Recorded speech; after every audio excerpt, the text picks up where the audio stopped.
Before we do that, I just want to get you the info, the scoop on this lapis.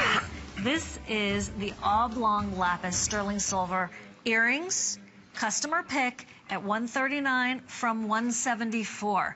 The price value is coming in close to $285. The 3 monthly payments for if you want to use the HSN card. So that means you're just taking your time paying for it. And this, remember, we take PayPal now too, so you can do that if you wanted to with the 3 flex payments. Here's the necklace, so you can also imagine how great this is going to look when you get the bracelet. These are spectacular. There's a lot of lapis here, Jay. You know, in not just a lot of lapis, but a lot of very high quality lapis. Okay. Yes. You know, what we're seeing in the lapis world right now, and just, you know, for people who haven't tuned in before, but I'll just let you know, lapis is even rarer than, let's say, turquoise, okay? There's less lapis in the world than there is turquoise.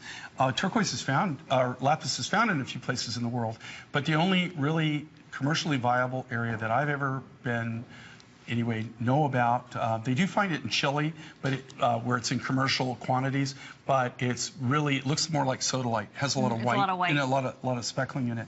The Afghani lapis is known worldwide for the finest lapis in the entire world. They mine it much like they've mined it for up to 3,000 years ago. Nothing's really much changed in the mining technique.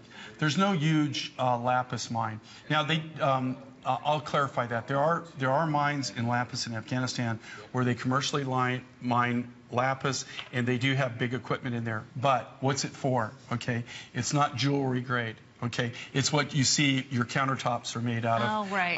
I have a home sink that I just did in lapis counters. Oh. Okay, and the material came from those mines. Wow, that's gorgeous. But it's not jewelry grade. Okay, all the lapis that you're seeing here is the real high grade, jewelry grade. It's very limited where they find this.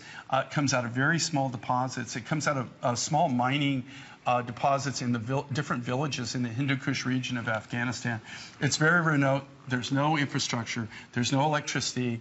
There's no running water. The only running water that they have is if they have a stream nearby, where they have like a well or whatever. But the running water would be a stream. I mean, it's extremely remote.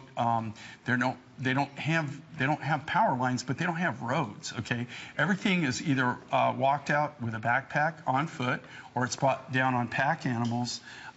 It's seriously panniers. Primitive. Right. Seriously primitive. It hasn't been developed. Right. So what's happening, though, in the lapis world is a lot of my connections, anyway, are guys that I've known that I made connections when I was in as far back as college, when the Russians were still in Afghanistan, and I had friends that had been in the Peace Corps there before the Russians came in. Okay. And so they had connections, and that's how it originally started. And then down the road, you know, I met people. And you know Jay. And you know, yeah, Jay. and I met people. What is happening, though, with the lapis world is a lot of the younger people, a lot of the guys that were my consolidators that were able to go into these areas and trade with the villagers to be able to obtain the material.